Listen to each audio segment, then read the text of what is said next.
Hey everyone, welcome to the video. This one going over the I think it's six game NBA slate for tonight on Draftkings. Hope you guys had a great Christmas. Hope you guys did good on the Christmas slate as well. I barely hung on at the very end. I just hung on in GPP, so that was very nice.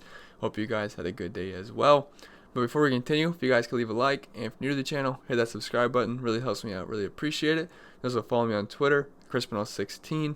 And information on the spreadsheet to build every single night for the NBA season, projections, values, cheat sheets, defense versus position chart, my Discord chat, everything's all the way up to date. Links on the description below for my Patreon. And without further ado, let's get into today's slate. Not the best slate in the world, but there is one game that does stand out, which is the Washington and Detroit game, so we'll talk about that mostly. But let's just go down the list here of guys that I had some interest in. So Luka Doncic, he's actually questionable. He might be coming back from the ankle sprain, and he actually went through a full practice on Tuesday, so you can definitely return today. And I don't really need to tell you guys that Luka's good at basketball because I think you guys know that, but the guy's just a beast. You know, he's averaging about 1.7 points per minute, triple-double upside every single night. If he's healthy, he's going to become a pretty good play just from a projection standpoint. But he's also 11,800, which might be a little tough of a price to pay for someone coming off an ankle sprain. But this is a very good matchup going up against the San Antonio Spurs, who really struggle versus guards this season. I believe they're like bottom 5 versus point guards and like bottom 8 versus shooting guards. So this is a really good matchup for Luka. I really don't care about matchups when it comes to Luka because, he's going to play 35 plus minutes. He's going to flirt with a triple-double. He's got a huge point upside. He scored 41 points versus Detroit in the last game, 78 fantasy points. So, yeah, Luka, he's a pretty good play. So, if he's good to go and you have the salary, obviously you can play him. But there might be some better options that are a little bit cheaper if you don't trust someone coming off an injury. Karl-Anthony Towns, he's questionable. But Andre Drummond, I like Andre Drummond a lot here. He comes in at 10K. And, well, this is pretty much the game of the night for fantasy purposes because you have a 231 point over-under, which is the highest on the slate. Although there's a couple games that don't have point spreads out yet, or over-unders, I should say. But I can't imagine it's going to top this one, so I'm going to peg this as the highest total on the slate. We only have a 6-point spread as well, so it should be a pretty close back-and-forth game. Detroit also has a 119-point implied team total. That's not very often. You get Detroit with a 119 team total, so we'll take advantage of that. And it's really just a matter of being in the Washington game. Whenever Washington's on the slate, we have to look at it as the top game to target pretty much for fantasy purposes every single night because Washington just sucks and they're great for fantasy because they play fast. They're 6th in pace of play. They're the second worst defensive team for fantasy points given up just in general. And for Andre Drummond, they are 26 versus centers and they really have no one that can contend with him down low. All their big guys are hurt. Bertans isn't really a big guy, but he's out and he's pretty tall. Thomas Bryant's hurt. Mo Wagner's hurt. Rui Hachimiro's hurt. So I don't know who's going to stop Andre Drummond. Yamahimi, I don't really think he's going to stop him. Neither is that AP guy. I'm not really sure how to say his name. It's like Porzingis. I don't know, just big, tall, white guy. But I don't think he's going to be able to guard Andre Drummond down low. So he should smash here. He's been doing great all season. He's coming off a 27-point outing, real-life points, and 44, 54. Not too bad. I think he's going to get you 50-plus points here. And he's been about 1.42 points per minute this season, 25% usage rate. I think he smashes here, and Kennard's also out as well, so it does open up some more usage, and it makes Drummond have to take on more of an offensive load. So Andre Drummond, my favorite spend up as of right now on this slate. I think he smashes. And then Bradley Beal is my second favorite spend up. He's 100 less than Andre Drummond, so these guys don't totally break the bank. I'd like to be able to fit in both. I think there's enough value to do so, but we'll see. I'd prefer Drummond, but I think Bradley Beal is an excellent play as well. So we've been basically playing Bradley Beal for what seems like forever now. I feel like I've been talking about him and putting him in my lineups for like a month now. But it's because it makes sense. And I mean that because if we stack the teams versus the Washington Wizards, we want the game to stay close. And it just makes sense to run back with their best player. And Bradley Beal is by far their best player right now. And he's very good. He's very good. And now, does he have the occasional letdown games? Sure. I mean, 45 points versus Chicago. That's letting you down. 47 points versus New York. It's letting you down a little bit, but he also has these very good games. He's got a great ceiling as well. 60 points versus Philly. It's a tough matchup. Still 60 points, and he's actually scored 30 real-life points in 3 straight games. Then you have 58 points, 56 points, 34, 29 are letdowns for sure. 43, 44, they're okay. I mean, at that price point, when he was at 8,600, 700, that's all right. But I think he can get you 50-plus points here versus Detroit. In the last game, with all the injuries, he actually posted a 46% usage rate. And there's just so many injuries and people being out right now for Washington. Bertans, Rui, Bryant, IT's on suspension, Mo Wagner's out. So it really just Beal and some guys that picked off the street at this point. With all of them off the court, he's actually averaging a 38% usage rate, over 1.3 points per minute. And the matchup is pretty solid versus Detroit as well. They struggle versus guards, ranking 19th. And this is a good game environment, so I think Bradley Beal is a fantastic play again on today's slate. So my two favorite studs right now are Andre Drummond and Bradley Beal. Now Rudy Gobert, Spencer Dinwiddie, not my favorite plays on the slate, but if you want to get a little bit different, I don't hate it. And I've actually yet to play Rudy Gobert this season. It's not like he's been bad. I just don't typically land on him because he's really not that great on a point per minute basis. He's only averaging 1.14 points per minute. I mean, that's fine, but not if you're 9K. If you're 9K, I'm looking for like 1.2, 1.3, things like that. But, this is a good matchup versus Portland. They're ranked 27th versus centers. It's a little bit of a pace-up spot. He's been pretty good recently, past 4 games, big minutes, 54, 50, 43, 43. So I don't hate him. I think he's a fine option, but not totally sure if I see myself landing on him tonight. But I have no problems with him going up against Portland. Spencer Dinwiddie at 8,700. I actually like playing this guy a lot, but the price has came all the way up. This is the most expensive he's been all season, and it's deserved because he's been very good. But, 57 points in the last game, 49, 45, 34 is all right, but then 43, 40, 39, 38, 40. He's going to get you pretty much 40-plus points every single night, and the guy's just been a monster without, Karis LeVert and Kyrie Irving. They're going to be out again, so we could obviously look his way, but he's no longer a mid-range play, so if you're actually playing Spencer Dinwiddie, you're almost making him a staple piece, which I'm not totally comfortable with. But this is a good matchup. New York is 24th versus point guards, and he's got a 31% usage rate, averaging over 1.2 points per minute with those two guys off the court. He's going to play big minutes. So, Spencer Dinwiddie wouldn't surprise me if he got another 50 fantasy points. I do think he's a pretty solid option. It's just the price. It hurts a little bit, I will say that. Lillard, not too interested in versus Utah. But Kristaps Porzingis at 8,300. So, he's contingent on if Luka's out. If Luka's out, I like Porzingis. He's been very, very good. Without him on the court, he's averaging 1.44 points per minute, which is excellent, near 30% usage rate. And if you look at the past 4 games, 36 minutes, 44, 37 minutes, 54, 38 minutes, 51, 33 minutes, 53. The guy's been great, 51 in 40 minutes. So without Luka, the guy's been balling out. So if Luka's out again, you could definitely look Porzingis' way. San Antonio's not that great defensively, so I think another 20-point, 15 rebound game is definitely in order. The guy's been absolutely fantastic without Luka, and I don't see why that would change versus San Antonio. So again, you're gonna have to wait on Luka news for if you want to play Kristaps Porzingis, because if you want to play Porzingis and Luka's in, the ceiling's capped. Because as soon as Luka is back in, looking at this game log, the points take a huge dip. We go from 50s to 37, 26, 23, 29, 26. So you cannot really play Porzingis at 8,300 if Luka is in. Let's go on the list. I don't hate Whiteside. I'm actually a big Whiteside fan. The price is down at 7,700.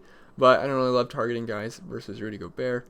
I just think there's better options on the slate. But he's averaging over 1.3 points per minute, so there's nothing wrong about that. But Chris Paul here, he comes in at 7,200. Now, I don't love rostering Chris Paul because I never feel good about his ceiling. But if we're ever going to play him, Memphis is definitely a candidate to do so. They are the 4th worst defensive team, and they're 22nd versus point guards and 30th versus shooting guards. So yeah, they suck versus guards, and obviously that's what Chris Paul's going to be. And they're 9th in pace of play, so it's a nice pace-up spot for the Thunder. The Thunder like in the mid-20s for pace. And Paul, he's been fine this year, 1.1 points per minute, 21% usage rate. He's okay. 30 points is all right, 28's all right. And actually, no, 28's not all right. 35's all right, though. If he gets 28, I'll be very disappointed. 60, that's fantastic. That's an outlier game more so than not. But 43 points, 41, 37, 35, 50, 22. He's a little sporadic, but this is a good matchup versus Memphis. And he actually just played them, got 35 fantasy points, 18 points, 4 boards, 5 assists, 2 steals, 31 minutes. I don't hate him. I think he's an okay mid-range play, not a core play by any means, but he's not a bad play. De'Aaron Fox at 7K. So I like De'Aaron Fox here. He saw his minutes ramped up last game. He's coming off the injury, so 30 minutes, 24, 30, then all the way up to 36 in a competitive game versus Houston. And he actually had a 32% usage rate as well, and he had a very, very good game versus Houston, and he smashed, just to put it lightly. He had 52 fantasy points, 31 points, 1 steal, 0 blocks, 6 assists, 9 rebounds. The guy was fantastic in 36 minutes. And like last game versus Houston, we get a big pace-up spot here for Sacramento. Minnesota is 2nd in pace of play, while Sacramento is all the way down to 29th. So I love getting guys in pace-up spots, especially someone like De'Aaron Fox.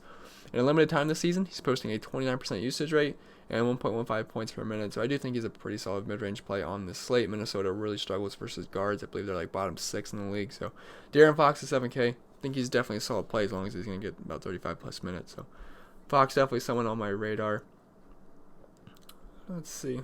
We could look at Shai Gilgeous-Alexander. So if I have some interest in Chris Paul, I'd have to have some interest in him. And he's actually been very, very good the past 3 games after 3 awful games. He had 47, 44, 40. Before that, 13, 24, 27. Then some good games mixed in after that. So, I like his recent form right now, and I think he can continue that versus Memphis. I just said they suck versus guards. They ranked 30th versus shooting guards, and that's dead last. And he did actually post a 34% usage rate last game, which was the highest of this season. So I do like to see, I like to see things like that. And I mean, he just put up 40 on these guys, so I don't see why he can't really do it again. He just had 40 versus Memphis, 39 minutes. He was 9 rebounds, 1 assist, 2 blocks, 2 steals, 20 real life points. Pretty good fantasy outing. Price did come up a little bit, but I don't mind him. 0.92 points per minute this year. It's not fantastic, but I think he's solid on this slate just for the price. Let's see, Jalen Brunson. So if Luka's out again, you could look Luka's way. Sorry, that's my phone. Let me turn that down. So if Luka is out, you could look Jalen Brunson's way just because he's been very good with Luka out for the most part. 41 points, 28 points. It's a tough matchup versus Philly though. But then 36, 37, 38. You could look his way.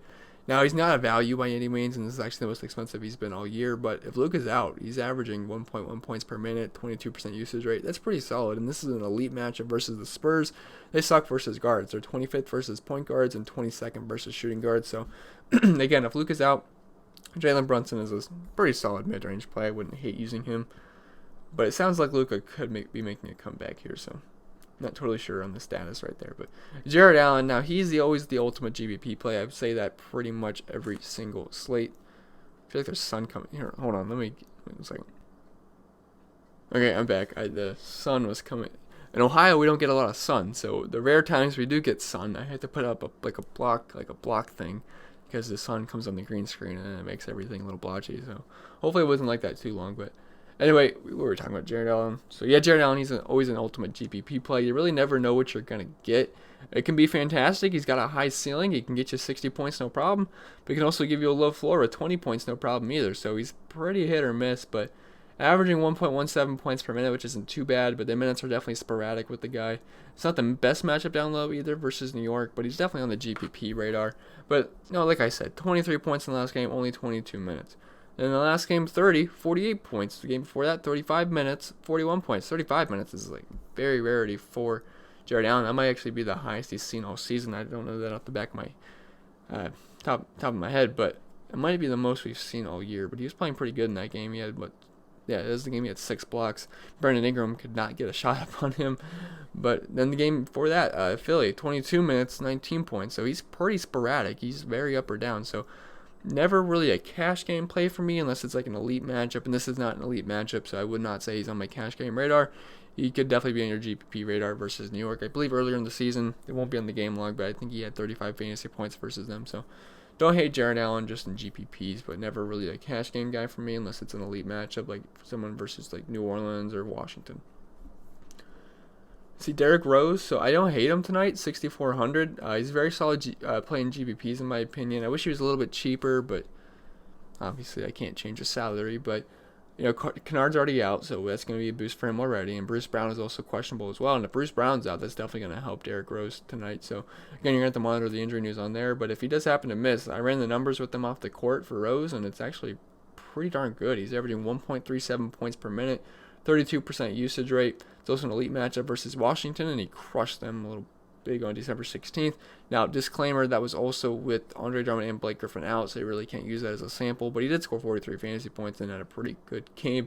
Again, though, Drummond and Blake Griffin were out, so it's kind of hard to judge, based off of that, because they're going to be playing in this game, but still, elite matchup versus Washington. Big pace-up spot. They're 6th in pace-up play. Detroit's, I think, bottom 20, if I remember correctly. I don't remember the top of my head, but they don't play very fast.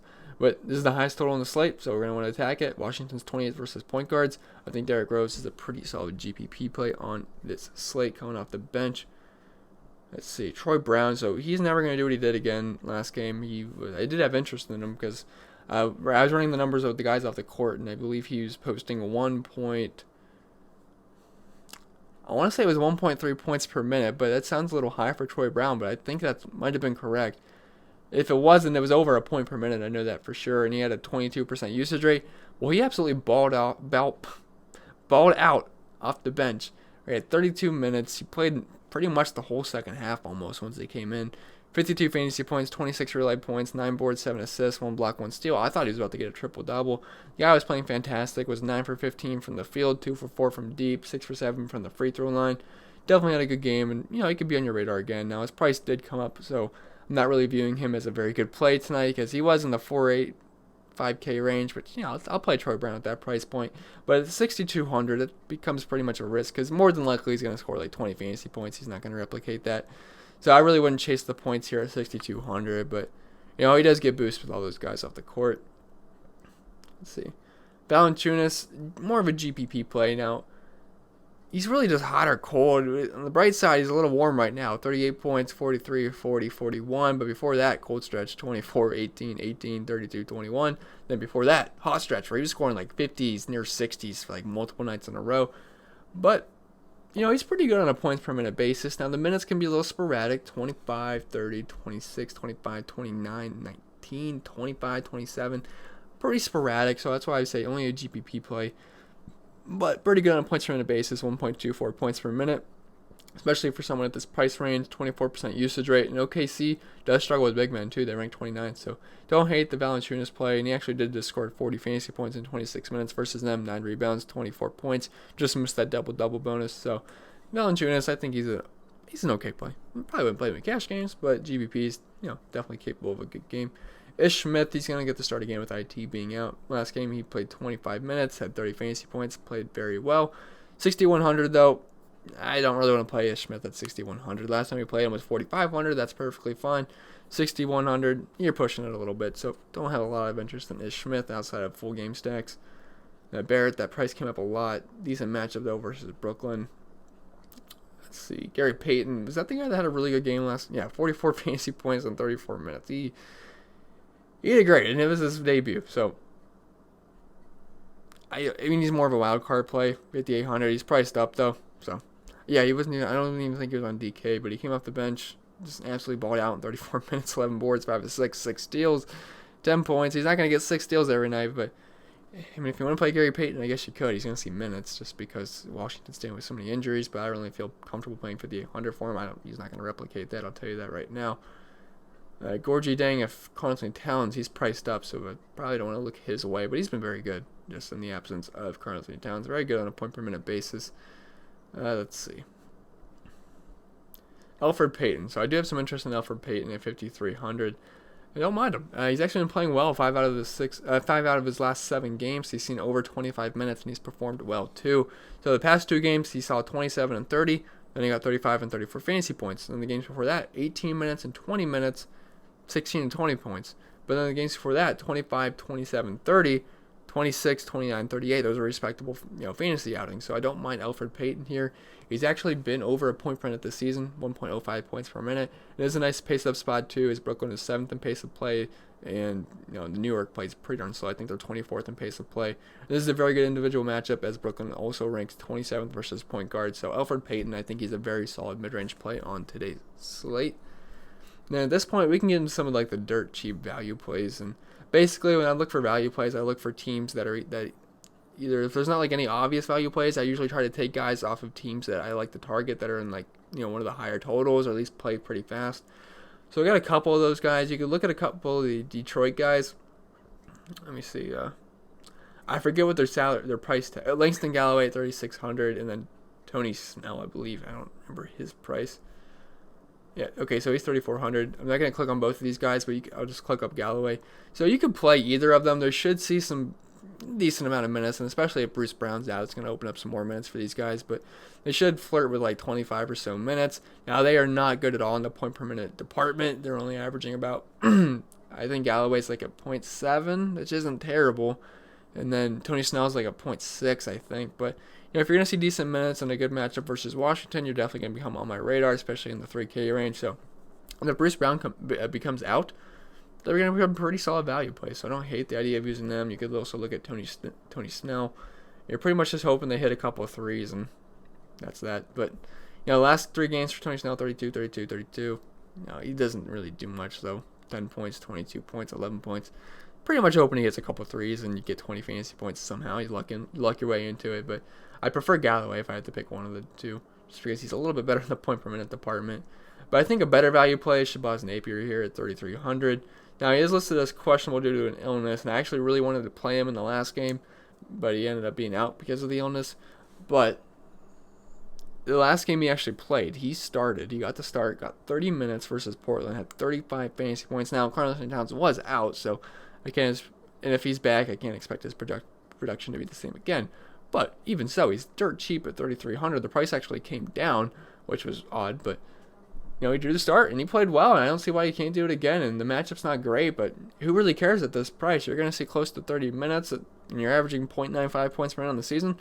You're going to become a pretty good value play at, at 3,300, and if you're going to see close to 30 minutes and been about a point per minute guy. So I think you can get your 25 fantasy points, and at 3,300, you're going to grade out as a pretty good value, and the guy's been pretty solid all season, so don't mind Napier whatsoever. Then you could also look at Jordan McRae. He's questionable, but he could definitely become in play if he's good to go because he's dirt cheap and he could push for 20 to 25 minutes. He's averaging, I believe, I don't know if it says on here. He's averaging 18.1 minutes per game. But there's so much injuries. I could see him getting about 20 to 25 on tonight's slate. And he's actually been pretty good in limited run this season. He's actually averaging 1 point per minute this year. And if he's going to get 20 to 25 minutes, this is an elite game environment, I will take it. I think he's a solid play. I mean, look at his game log, 21 points in 26 minutes. Clippers game sucked, but then 22 minutes versus the Lakers, got 27 points, 24 minutes, 19 points, 33 points, 23, 25, 15, 22. I think Jordan McRae is a pretty solid value play if he's good to go. And the injury was on his finger, so it's not like it was a leg injury. So I think he's a pretty solid play on tonight's slate. So definitely someone to keep your eyes on if he's good to go for tonight's game. But anyway, guys, that's going to be it for this video. I hope it was helpful. If it was, remember to leave a like. If you're new to the channel, hit that subscribe button. It really helps me out. Really appreciate it. You can also follow me on Twitter, ChrisPennell16. And I'll see you guys in the next video.